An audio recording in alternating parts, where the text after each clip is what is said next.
Hey everyone, it's Richard Metalfan here, bringing you guys a brand new 2021 album review.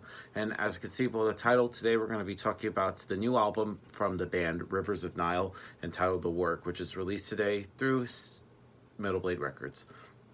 Now, for those of you who aren't familiar with Rivers of Nihil, they're a technical progressive death metal band from Pennsylvania. They formed in 2009. And I discovered these guys back in 2016, and I pretty much dug what I heard, and I went and checked out all their stuff. I remember the first time I saw them live, they played with the Dark Sermon, and of course My Boys in Privilation opened up their show in the Old Masquerade, and I pretty much saw them and I was entranced and I dug what I heard.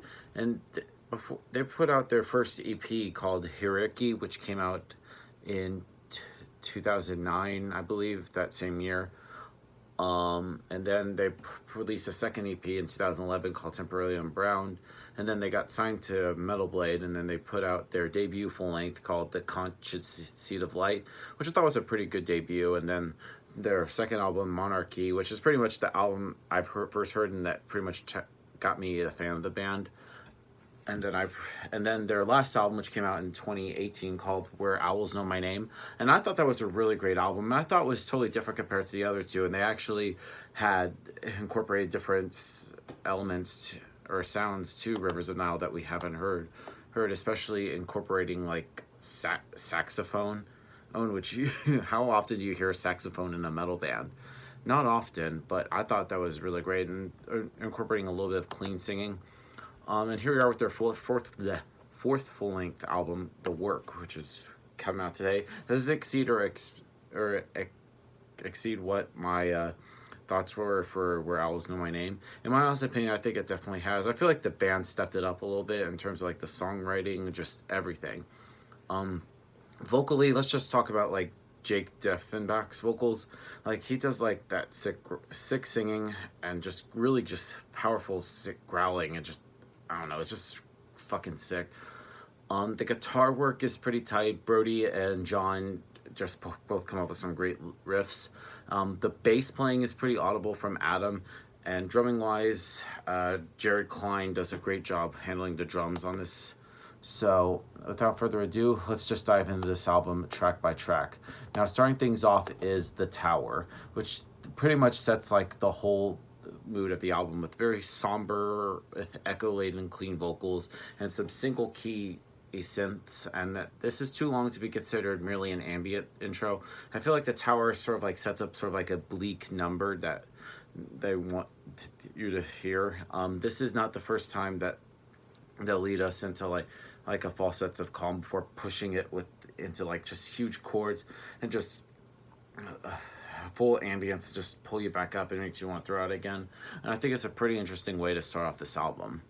Then we move on to Dreaming Black Clockwork. Now it's just a very sonic sounding song, just sludgy and just filthy with lumbering drums and sick rhythm. And there's some really chugs that just back with some dissonant layers, and then some more cliff pushing and just pulling back, and it has bursts of like hectic drums before settling to just sludge. And Dreaming Black Clockwork just ends with just some of the filthy, downright oppressive noise that we would ever hear from, and the outro is just fucking sick. Next song on the album is called Wait. Now Wait kind of reminds me a little bit of like a death metal version of Pink Floyd. Well, it's not just a inaccurate analogy. It just sounds like very progressive, but also death metal as well. Moving on to the next song, which is called Focus. Now Focus kind of reminds me of something from the previous album, but I feel like it explores kind of like the same themes with some really gritty and clean section, and I feel like the tracks on Where Owls Know My Name feels more cohesive and logical, and I feel like it's the same kind of like formula on The Work. It just comes out a lot more.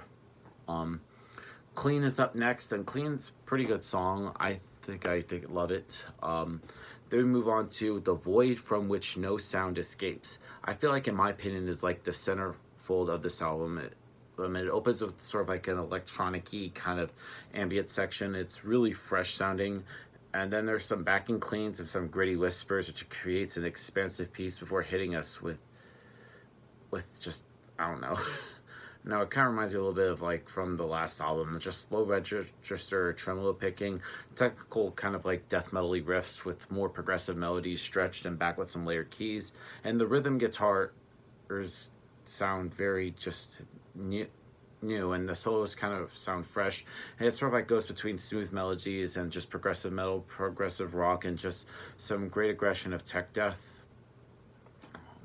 Next up is More. Now this is pretty much kind of like sounds something from like their last couple albums, but it's just really just sick drumming and just some really great tech riffs. Tower 2 is up next, and Tower 2, pretty good song. Next up is Episode. Now Episode musically kind of reminds me a little bit of like black metal before just going into like just heavy chugs and just caressing with some really sick saxophone lines, which leads it to in my opinion, the most personal favorite of the album, with some of the great growls and slow moving melody. Maybe One Day. Now Maybe One Day is pretty much the kind of the polarizing song on the album, and kind of different. It's a very post-rock sounding song. It's plain and simple. It's a pretty good post-rock song, and pretty much the only thing I would enjoy, but it also has inclusion on a tech death record, which kind of sounds really weird, and it kind of makes you scratch your head. And then we close things off with Terra Vistia 4 Work, and this is the longest song on here, which is 11 minutes and 30 seconds of just everything. It's just technical and cathartic. It's gripping, and I feel like it pretty much showcases what this album is, and it's the most impressive song on here, and I think it just pretty much sums up the whole album, and I think it's a great way to end it. Now overall, the Work by Rivers of Nihil, really good album, and they definitely showcased a lot, and they pretty much have a great sound. So if I were to give this album a score, I'm going to give The Work by Rivers of Nihil a solid 9 out of 10. So yeah, that's my review of the album, guys. And also, if any of you guys are going to see them on the 28th at Center Stage in Atlanta with Black Dahlia Murder After the Burial and Carnifex, I will be there, so come say hi. So yeah, that's my review of the album, guys. Let me know in the comments what you guys think about the album, and I'll see you all in the next video. And as always, keep it metal.